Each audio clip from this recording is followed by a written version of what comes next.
네, 안녕하세요. 시민강좌 3과 리터러시, 정체성 리터러시 부분을 강의하게 된 호남대학교 윤미나 교수입니다. 오늘 이 시간에는 정체성 이해하기라는 대주제 아래 정체성 리터러시, 정체성 형성의 중요성, 정체성의 유형, 진짜 나는 어디에? 라는 4가지 소주제에 대해서 살펴볼까 합니다. 정체성 리터러시, 네, 한마디로 정체성 문해력이란 뜻인데요. 이 말의 의미는 정체성이라는 것을 이해하고 실생활에 응용하는 일, 또는 나와 타인을 알고 인식하며 살아가고 응용하는 일을 의미합니다. 정체성이라는 것이 무엇인지를 이해하는 것이 핵심이다라고 볼 수가 있겠는데요. 정체성이란 말은 우리가 일상에서도 자주 말하고 듣는 용어 중에 하나이죠. 이 정체성이란 말은 라틴어 아이덴티타스에서 유래한 것으로 전적으로 동일한 것이다. 그 사람임에 틀림없는 본인이다. 또 자기 자신, 정체 등의 의미를 지닌 용어입니다. 이것들을 조금 정리를 해보면 정체성이라 함은 존재의 본질 또는 이것을 규명하는 성질을 의미하는 것이죠. 정체성이라는 말을 누가 제일 처음으로 사용했을까요?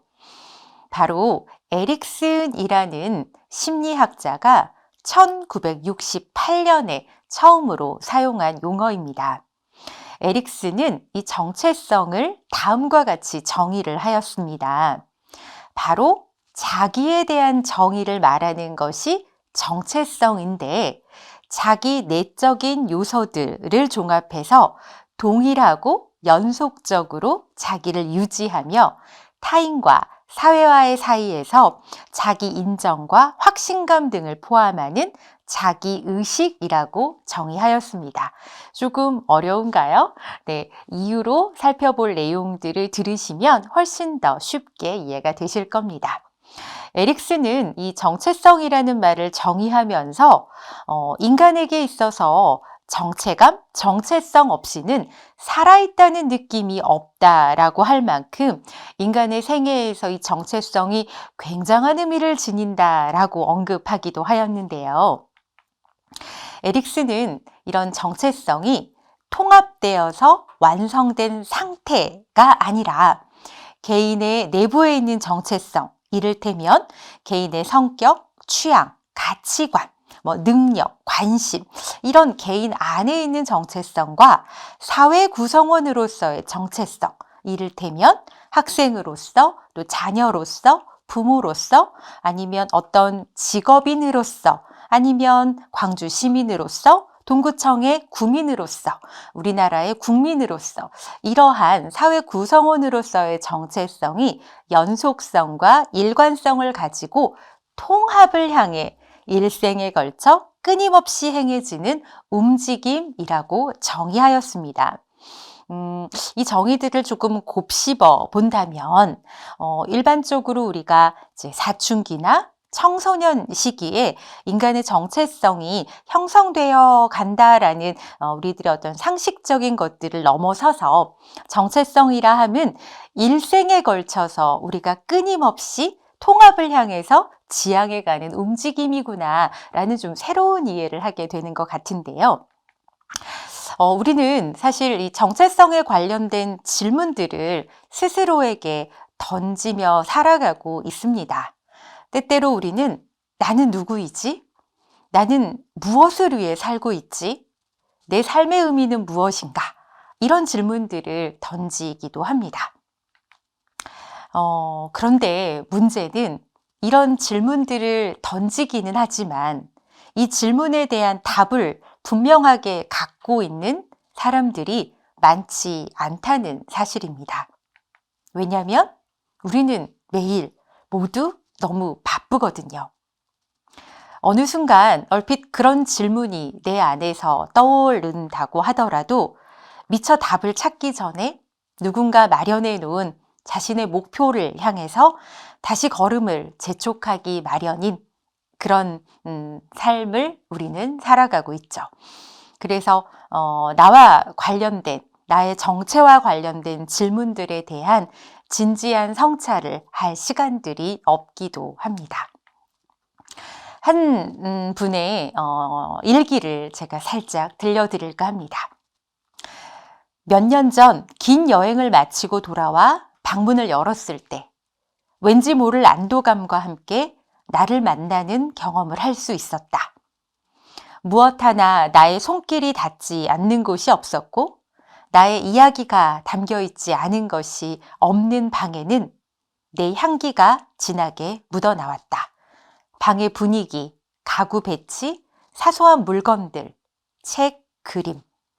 방을 구성하고 있는 모든 것들에는 내가 살아온 삶의 과정과 방식, 가치관이 담겨 있고 나의 존재가 담겨 있었다. 내가 무엇을 좋아하는지, 어떤 경험을 했는지, 어떤 감정을 느끼며 성장해 왔는지, 무엇을 중요하게 여기는지.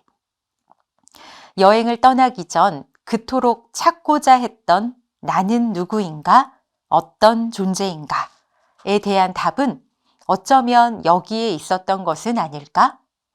내 삶의 이야기가 고스란히 담긴 나의 공간에 새로운 여행지에서 가져온 물건을 놓으며 하나의 이야기를 더했다. 오랜만에 방에 들어섰을 때 내가 느낀 묘한 안도감은 차곡차곡 만들어온 그리고 앞으로도 만들어갈 나의 정체성이 주는 견고한 안정감 때문은 아니었을까 생각해 본다. 네, 윤지혜 님의 글인데요. 아마 우리 유사한 경험들을 한 번쯤 해 보았을 것 같습니다. 나의 공간을 잠시 떠나 있다가 그리고 떠날 때 마음은 내가 누구인지 나는 어떤 존재인지를 들여다보는 시간을 갖고자 떠났는데 다시 돌아와 보니 그 답이 내가 원래 머물던 그 공간 안에 있던 것 같다. 이런 느낌 우리 한 번쯤 가져보았죠. 이 글에서는 여행자에게 돌아올 수 있는 보금자리가 되어주는 방이라는 공간은 그동안의 삶 속에서 끊임없이 만들어 온 자신의 정체성을 간접적으로 표현한 그런 글입니다. 여행자에게 돌아올 수 있는 방이 필요한 것처럼 모든 사람은 삶이라는 여행 속에서 중심을 잡아주는 정체성이라는 이름의 방이 분명히 필요합니다. 여러분께서는 정체성이라는 이름의 방을 가지고 계시나요? 정체성이 참 중요해진 시대라고들 이야기합니다. 다른 말로 나로 사는 것이 참으로 중요한 시대라고 하는데요. 요즘에 이제 젊은 친구들에게 자기를 소개해 보아라 라고 요청하면 네, 재미있게도 이야기를 가장 먼저 언급합니다. 네, 저는 MBTI가 이거이고요. 네, 그래서 저는 이런 성격을 가지고 있습니다. 이런 식의 자기소개를 하는 친구들을 네, 많이 만나곤 합니다. 아마 여러분들께서도 나의 MBTI가 무엇인지 살펴보신 적도 있고 또 관심도 많이 가지고 계실 겁니다. 요즘 현대인들이 이 MBTI에 굉장히 열광을 하는데요. 대체 우리들은 이 왜 MBTI에 열광을 하는 걸까요? 네, 보통 이렇게 학자들은 이야기를 합니다. 자신이 가지고 있는 다양한 모습에 대해서 스스로 정의하고 싶은 욕구와 또 자신을 타인과 비교하고자 하는 욕구를 지닌 인간의 기본적인 특성을 반영한 현상이라고 말이죠. 부캐에 대해서도 많이 들어보셨을 겁니다. 유명한 개그맨인 유재석 씨도 굉장히 다양한 부캐를 가지고 있죠. 꼭 이런 셀럽만이 아니더라도 우리 일상에서도 부캐를 하나쯤 가져보고 싶은 또 가지고 있는 일반 사람들도 많이 있는데요. 꼭 부캐가 아니더라도 요즘에는 인터넷 세상에서 또 가상의 공간인 메타버스에서 나의 아바타를 만들어서 그 세상 안에서 타인과 교류하고 또 만남을 이어가는 일들 심심치 않게 일어나고 있죠. 그러니까 나를 표현하는, 나를 대체하는 또 다른 내가 있는 세상을 살아가고 있죠. 이 매체의 다양화를 통해서 자신을 드러낼 수 있는 공간들이 많아지며 우리 현대인들은 남들과는 다른 자신만의 정체성을 갖기를 원하고 있고 그러한 마음이 현상으로 드러나고 있는 것 같습니다. 정체성을 주제로 다룬 도서들도 굉장한 인기를 끌고 있죠. 제가 몇 개 이제 베스트셀러 목록에 있는 책들을 지금 띄워 놓았지만 이것 외에도 자신에 대해서 들여다볼 수 있는 주제를 가진 도서들이 많은 독자들의 관심을 끌고 있습니다. 대체 이러한 관심은 어디서 나오는 걸까요? 네. 자신이 자신으로 살기 위해서 부모나 사회가 분칠해서 세상이라는 무대에 올려놓은 배우가 아니기에 자신을 돌아보며 정체성을 찾고자 하는 우리의 어떤 마음들이 반영된 것은 아닐까요? 현대사회에서 사람들은 자신이 어떻게 태어났든 상관없이 개인의 의지와 능력에 따라서 어디에서 무엇을 추구하며 살아갈지 우리 스스로 상당 부분 선택할 수 있게 되었죠. 이 말은 자신이 되고 싶은 것을 추구할 자유와 권리가 우리 모두에게 있다는 뜻이죠. 참 반가운 일입니다. 하지만 이걸 뒤집어 보면 자신의 삶의 방향을 내 스스로 결정해야만 하는 굉장히 무거운 짐이 주어졌다는 의미이기도 합니다. 미래 사회가 굉장히 불확실성의 시대라고 하죠. 그리고 예전에는 강산이 10년이면 바뀐다라고 말했지만 최근에 우리가 체감하는 것은 그것의 몇 배 정도의 속도로 세상의 변화를 느끼고 있는데요. 그러다 보니까 평생 직장이라는 개념도 이미 사라져 버렸고 삶을 살아가는 어떤 정답이라는 것이 존재하지 않는 세상들을 맞이하게 되었고 또 가족 형태도 굉장히 다양한 형태가 이뤄지고 있죠. 비정상이 아닌 모두 다 정상인 다양성의 시대이죠. 이런 시대를 살아가는 우리에게는 나는 누구이고 또 나는 대체 어떤 삶을 살아야 하는가에 대한 문제가 청소년 기만의 문제가 아니라 우리에게 평생 제기될 수밖에 없는 문제가 되었습니다. 여러분께서는 자신을 돌아본 경험이 얼마나 있으시나요? 자신이 누구인지 분명하게 이야기할 수 있으신가요? 네, 바로 그렇다라고 대답하기 쉽지 않을 수도 있습니다. 앞서 말했듯 너무나도 바쁜 세상을 살아가다 보니 또 나에게 주어진 수많은 업무와 또 주어진 역할들을 수행하다 보니 진짜 나에 대해서 들여다볼 또 들춰내볼 시간이 없는 세상이기도 하니까 말이죠. 정체성이라는 것의 상태를 판단할 수 있는 요소가 있다고 합니다. 바로 두 가지 요소인데요. 하나는 탐색 여부입니다.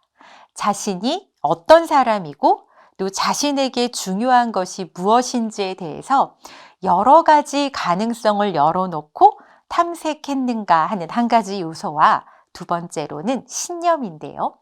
자신이 어떤 사람인지에 대한 나름의 신념을 갖고 있는가라는 두 가지 요소에 따라서 네 가지 정체성의 상태가 존재한다고들 합니다. 네, 이 이야기는 심리학자인 제임스 마샤라는 학자의 어떤 주장이고 이론인데요. 마샤는 정체성 지위 이론이라는 것을 개발을 했어요.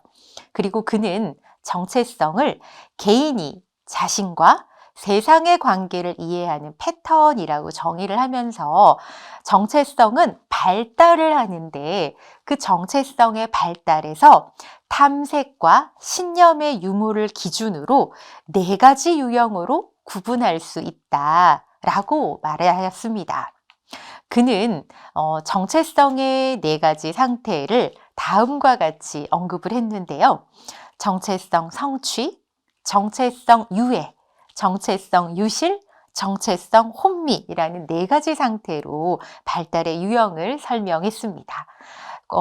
용어만 보더라도 알 것도 같은 부분도 있고 또 잘 모를 것 같은 부분도 있죠. 하나하나 좀 들여다보겠습니다. 정체성 성취 또는 정체성 획득이라는 상태는요. 자신이 어떤 사람인지 탐색을 한 끝에 그에 대한 답을 찾아서 이제 나라는 자신이 어떤 사람이라는 신념 체계를 갖춘 그런 상태를 의미합니다. 굉장히 우리가 지향해야 할 상태이죠. 또 2번째 상태는 정체성 유해인데요. 네, 이것은 자신에 대한 탐색이 활발히 진행이 되고는 있지만 자신이 어떤 사람인지에 대해서 아직 이렇다 할 신념은 없는 상태. 이 유해가 지나면 정체성 획득 성취의 상태로 지나가게 되겠죠. 3번째 상태는 정체성 유실 또는 정체성 폐쇄 상태입니다. 이것은요, 바로 이런 상태를 말합니다. 자신에 대한 탐색은 진행되지 않았어요. 그런데 주로 부모님이나 선생님, 이런 주변 사람의 영향으로 자신이 어떤 사람이라는 신념을 마련한 상태를 의미합니다. 조금 모호하죠? 탐색도 하지 않았는데 내가 누구라는 신념을 타인에 의해서 갖게 된 상태. 그렇게 건강한 상태는 아니다라는 느낌이 아마 드실 겁니다.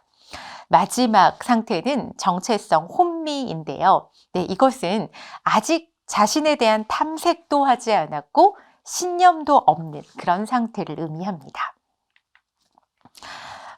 재미있는 연구 결과가 있습니다. 20대들의 정체성 상태를 연구한 여러 가지 것들을 지금 화면에 띄워 보았는데요. 하나는 한국의 20대들, 또 2가지는 미국의 20대들의 정체성 상태를 연구한 겁니다. 한번 봐보시겠어요? 조금 시간이 되긴 했죠. 2007년에 사회정신건강연구소에서 조사한 결과에 따르면 우리나라 20대들 중에서 정체성을 획득하거나 유해한 수가 굉장히 적고 대부분 정체성의 폐쇄 66%, 또 혼미 25%의 모습을 보였다라는 조금은 씁쓸한 연구 결과입니다. 미국의 사례를 조금 보면 물론 미국도 더 오래된 연구 결과이긴 합니다만 20대들이 정체성을 획득한 퍼센테이지가 우리나라에 비해서 굉장히 높게 나타난 결과들을 보실 수가 있습니다. 우리나라 20대들은 정체성 폐쇄가 가장 높았다면 미국의 20대들은 정체성 획득의 퍼센테이지가 훨씬 더 높게 나타났죠. 마샤의 연구에 따르면 12세에서 18세의 대부분의 청소년들은 정체성의 유실이나 혼미의 지위에 있다고 합니다. 그렇죠. 우리가 나라는 존재에 대해서 생각하게 되는 시기가 이제 보통 10대 후반쯤 되니까요. 마샤는 그런 청소년기를 보내다가 21세 이후에 정체성 성취나 유해의 단계의 지위에 오르게 된다 라고 말했습니다. 그러니까 미국의 청소년들은 대부분 10대 후반, 20대 초반까지 굉장히 치열하게 나라는 존재에 대해서 탐색하고 나라는 사람에 대한 신념들을 만들어 가는데 우리나라는 사실 그러한 어떤 시간적인 여유가 주어지지 않고 입시를 향해서 뭔가 공통으로 말하는 더 성공적인 삶을 위해서 그런 시간들을 놓치고 있는 것은 아닌가 하는 반성도 조금 들기도 합니다. 자, 그렇다면 20대를 지난 이후에 우리들의 정체성은 어떨까요? 네, 2009년에 삼성 사회정신건강연구소에서 조사한 한국인의 정체성 연구 결과를 보면 다음과 같습니다. 20대에도 정체성 폐쇄의 상태의 비율이 가장 높게 나타났고 30대, 40대, 50대에도 마찬가지로 정체성 폐쇄의 상태가 한국인에게 가장 많이 나타났다는 결과입니다. 네, 굉장히 씁쓸합니다. 한국인의 어떤 슬픈 단상을 보여주는 결과 같기도 하는데요. 안정지향적이며 현실 순응형이지만 위기에 약하다고 하는 폐쇄군이 20에서 50대 중에 총 74.4%가 폐쇄군의 결과였습니다. 폐쇄군, 즉 정체성의 폐쇄의 지위에 있는 그 상태에 있는 사람들은 어떤 유형인가? 네, 바로 이런 모습입니다. 주어진 업무에 대해서는 굉장히 성실하지만 자신의 적성, 흥미에 대한 진지한 탐색이나 고민 없이 그저 환경에 순응하는 유형이요. 저도 문득 내가 진짜 좋아하는 게 뭐지? 이런 생각이 들 때 매일 열심히 살고 있지만 나에 대한 어떤 진지한 탐색이 어느 순간 조금 멈춰버린 건 아닌가? 다시 한번 나에 대해서 내 스스로 더 깊게 돌아봐야지 라는 다짐들을 하곤 합니다. 그렇다면 어쩌면 저도 정체성의 폐쇄의 상태에 있는지도 모르겠습니다. 그런데 이렇게 자아 정체성이 취약한 사람들은요, 평소 일상생활을 영위하는 데 있어서 반드시 뚜렷한 문제를 일으키거나 스트레스를 높게 경험한다고 보기는 어렵습니다. 그렇지만 실직이나 이혼 등으로 주변 환경이 막 급변하면 그 상황에 유연하게 대처하지 못하고 과도한 음주나 자살과 같은 비합리적 선택을 하기 쉬운 것으로 알려져 있습니다. 아울러 폐쇄군에 해당되는 사람들은 체면이나 명분, 서열을 지나치게 따지는 권위주의적인 성향을 보이는 경우가 많아서 자신의 자존심이나 체면이 손상됐다고 느끼면 다른 사람을 비난하거나 분노를 표출하는 등 공격적인 모습을 보이기도 한다고 하네요. 네, 자아 정체성의 폐쇄가 아닌 우리가 자아 정체성의 성취, 획득의 상태로 나아가는 것이 굉장히 우리 모든 세대에게 필요한 과업이다라는 생각이 듭니다. 정체성은 처음부터 주어지거나 혹은 완성된 형태로 고정되는 결과물이 아닙니다. 청소년기를 이미 지난 우리에게도 삶이라는 긴 호흡 속에서 계속해서 다듬고 만들어 나가는 과정적이고 유동적인 것입니다. 칼 구스타브 융이라는 유명한 심리학자는 다음과 같은 이야기를 했습니다. 내 존재의 의미는 나의 삶이 나에게 질문한다는 데 있다. 한편 이것은 반대로 나 자신이 세상에서 나의 대답을 전해준다는 것을 의미한다. 그렇지 않으면 나는 세상의 응답에만 의존하게 될 것이다. 나는 누구인가? 라는 스스로의 질문에 답하는 것. 그것은 내 개인적인 것을 초월하는 사명으로 이는 오직 내가 전력을 다해 노력할 때 비로소 도달할 수 있다. 라는 이야기를 했습니다. 이 말은 우리의 존재의 의미가 나는 누구인가? 라는 질문에 스스로에 답하는 것이고 이것은 우리의 사명이기도 하고 그렇기에 전력을 다해서 노력해야지만 도달할 수 있는 상태. 네, 이 정체성이라는 것의 가치와 그것의 형성의 어떤 어려움 이런 이야기들을 들려주는 것 같죠. 정체성은 우리가 평생을 생각하면서 통합의 상태를 지향해가는 과정입니다. 정체성이 잘 형성되어 있는 사람은 이런 모습이라고 하는데요. 먼저 영혼의 엑스레이 사진을 가지고 있다고 합니다. 그러신가요? 네, 두 번째는 자신의 목적지가 찍힌 내비게이션을 가지고 있다고 하고요. 마지막으로는 삶에 대한 지침, 가치 판단의 기준을 가지고 있다고 합니다. 이 세 가지 특징을 쭉 보니까 인생을 살아가는 데 있어서 굉장히 중요한 특징들을 가지고 있다라고도 보여지는데요. 조금 하나하나 좀 들여다볼게요. 영혼의 엑스레이 사진을 가지고 있다는 것은 자신에게 무엇이 정말 중요하고 자신이 행복한 순간은 언제이고 자신의 삶에 가치와 의미를 부여하는 것이 무엇인지 알고 있다는 것입니다. 정체성이 잘 형성되어서 영혼의 엑스레이 사진을 가지고 있는 사람들은 이런 이야기들을 우리에게 들려줍니다. 누구의 이야기인지 한번 맞춰보세요. 학창시절 내가 스스로 목표를 세우고 이것을 달성하기 위해 계획을 세워서 실행하고 또 그 목표를 달성했을 때의 희열을 느끼는 이 경험들이 나에게는 가장 큰 자신이 되었다. 그 이후 취직을 하고 회사에서 일을 하고 누군가를 만나고 헤어지고 인생의 중요한 일들을 결정하고 선택하는 데 있어서 항상 나는 나를 믿을 수 있었다. 그 믿음은 내가 항상 잘할 것이라는 믿음이 아니다.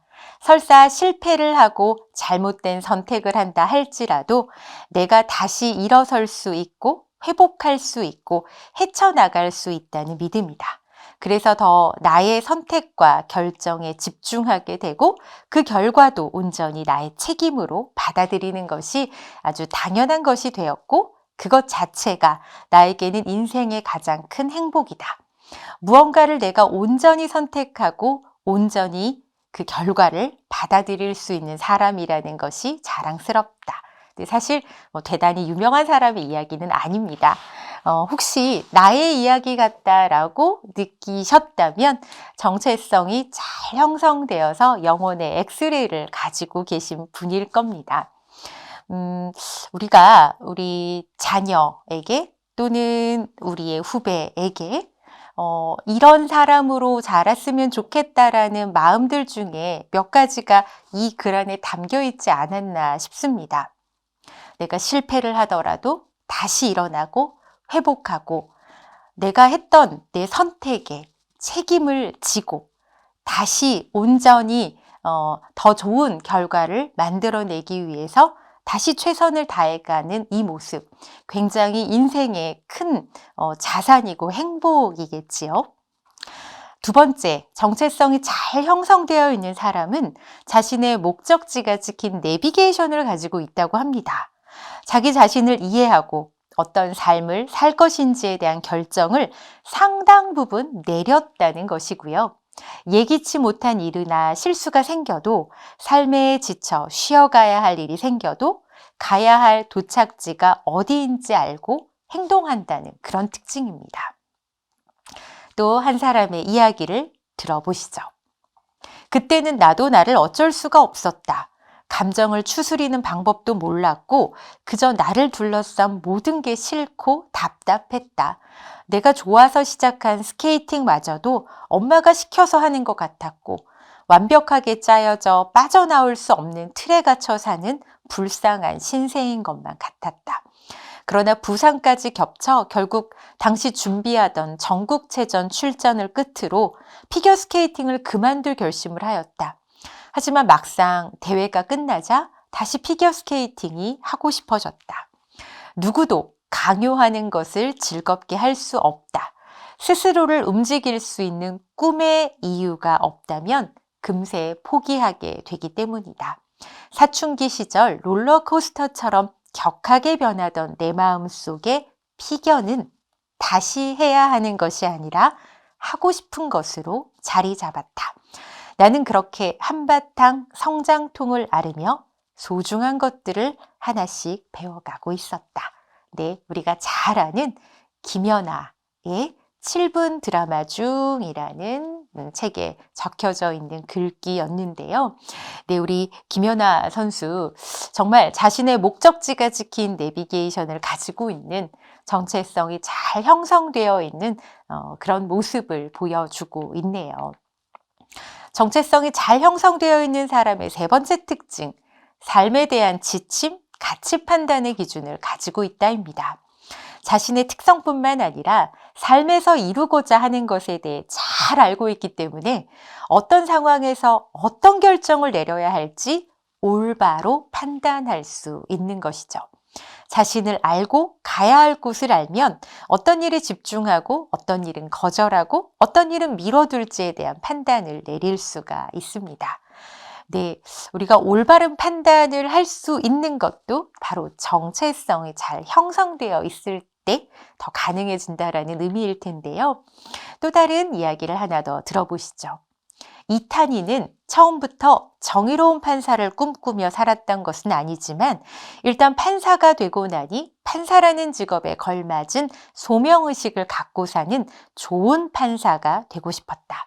2017년 요직 중의 요직이라는 법원 행정처로 발령받은 후 당시 대법원이 추진하고 있던 상고법원 도입에 비판적인 판사들을 견제하라는 지시를 받았고 이때 동료 판사들을 뒷조사했던 자료가 있다는 사실도 알게 되었다. 사법농단 사건은 그렇게 세상에 알려지게 되었다. 그런 현실을 알게 된 이탄희는 더 이상 판사로서의 인생을 성공적으로 정당화하기가 어려워져 결국 인생의 경로를 바꾸기로 했다. 지난 2년간 배운 것이 많습니다. 한번 금이 간 것은 반드시 깨어지게 되어 있다는 것. 그리고 결국 인생은 버린 사람이 항상 이긴다는 것을 저는 배웠습니다. 깨진 유리는 줄수록 더 아픕니다. 하루라도 먼저 내려놓고 다시 시작하는 것이 좋습니다. 라고 이탄희가 사직하며 동료 판사들에게 보낸 공개 서한 중의 내용인데요. 네, 이 이탄희 판사, 네, 지금은 판사가 아니지만 그 역시 이 정체성을 잘 형성하고 있는 특징들을 보여주었는데요. 이 정체성이 잘 형성되어 있는 세 가지 특징들을 종합해 보면 정체성이 있다는 건 곧 내 삶의 주인이 바로 나라는 것을 천명하는 것일 겁니다. 자신에 대한 이해를 바탕으로 어떻게 살아야 할지에 대해서 결정하고 이로 인한 결과를 받아들이게 되면 그만큼 더 자신에 대한 이해는 깊어지고 다음번에는 더 좋은 선택을 할 수 있게 되죠. 보통 이 심리학에서 이런 테스트 많이 합니다. 나는 누구인가? 라는 질문에 대해서 나로 시작하는 문장 20개를 만들어 보라고요. 한번 지금 잠깐 한번 써보시겠어요? 한 친구가 다음과 같이 나에 대한 문장을 20개를 만들었습니다. 한번 눈으로 쭉 보시죠. 네. 이 20개의 답변은 이 친구를 잘 설명하고 있습니다. 하지만 그의 모든 특징을 포함하지는 못하죠. 이렇게 나열한 문장들은 자신에게 비교적 중요하다고 생각되는 특징들의 집합입니다. 이것은 자아 정체성이 아니고요. 자기 개념입니다. 자기 개념이 곧 정체성은 아닙니다. 어떤 이유로 아니냐면 세 가지 측면에서인데요. 정체성은 우선순위가 정해져 있다는 특징이 있습니다. 정체성의 형성 과정은 평면적인 자기 개념들이 갈등과 타협, 고뇌와 결단의 과정을 거쳐서 더 중요한 것과 덜 중요한 것으로 나뉘는 과정입니다.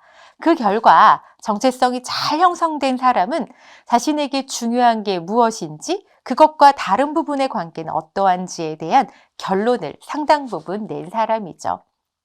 예를 들어서 아까 20개의 문장을 작성했던 17살의 이윤지라는 학생이 22살이 되었을 때 자신에게 가장 중요한 건 생물학을 계속해서 공부하는 것이다 라는 판단을 내렸다고 해봅시다. 그렇다면 그녀는 친구들과 함께 어울리거나 또 뭐 여행을 간다거나 아니면 목사이신 아버지를 따라서 뭔가 신앙을 깊게 한다는 것보다 지구를 구하기 위해서 뭔가 더 깊이 있는 연구와 탐구를 더 중요하게 생각하게 되겠죠. 자, 정체성이 자아 개념과 다른 두 번째 특징은 조화와 일관성이 있다는 겁니다. 아까 그 이윤지라는 학생이 하고 싶은 일을 하고 사는 것과 주변 사람과 넓은 관계를 유지하며 사는 것 중에 무엇이 더 중요한지 결정하지 않았다면 계속 여러 가지 마음이 충돌할 겁니다. 하지만 내가 생물학자로의 길을 걷기로 마음먹었다면 넓은 인간관계는 그리 중요하지 않게 될 것이고 또 신에게 귀의하기를 원하는 부모님을 대하기도 조금 쉬워질 겁니다. 정체성이라는 것의 또 자기 개념과의 다른 특징은 삶의 의미와 방향성을 포함한다는 것입니다. 정체성은 자신에게 정말 중요한 가치가 무엇인지에 대한 답이기 때문에 정체성을 형성한 사람은 그 방향으로 자신의 삶을 이끌어 갈 것이고 또 그 삶의 여정 자체에서 의미를 찾을 겁니다. 또한 자신에게 주어진 길을 제대로 걷고 있다는 자기 확신 역시 가지고 있게 될 것입니다. 정체성을 잘 형성하는 것이 우리 삶을 살아가는데 얼마나 중요한 것인지 여러 이야기를 통해서 아마 느끼셨을 거라고 생각합니다. 우리에게 필요한 것은 내가 무엇을 하고 싶은지, 어떤 삶을 살고 싶은지에 대한 끊임없는 일생에 걸친 성찰이라는 것이죠. 진짜 나는 어디에? 굉장히 당연한 질문이면서도 우리가 진지하게 고민해 보지 못하여 더 그 고민을 이어가야 할 질문일 텐데요. 굉장히 재미있는 한 가지 좀 유명한 일화가 있죠.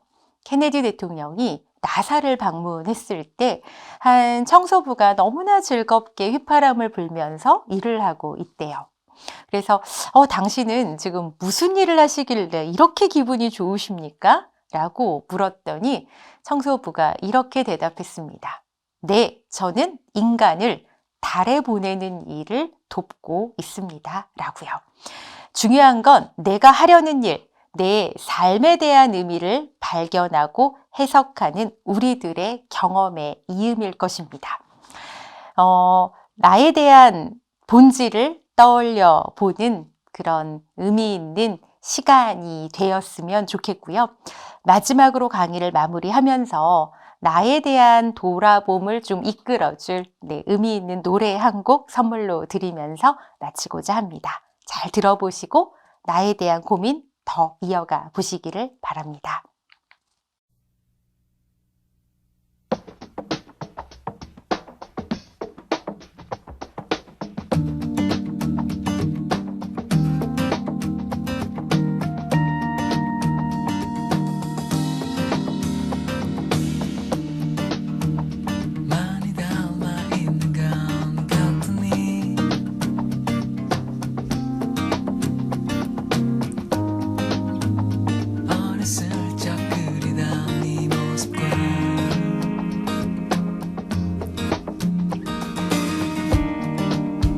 순수한 열정을 소망해보던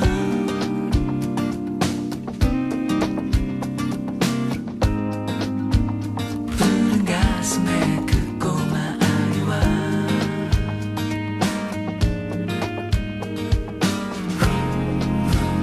어른이 되어간 사이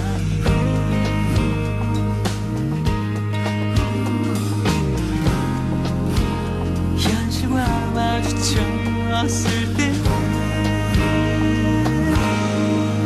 도망치지 않으려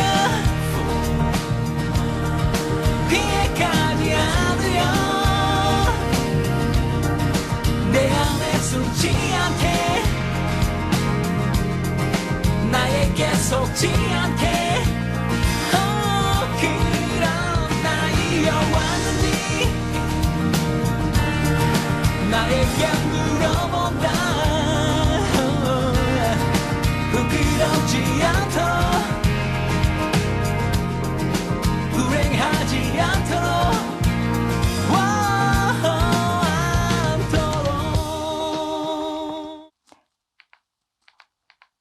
지금까지 정체성 이해하기를 살펴보았습니다. 감사합니다.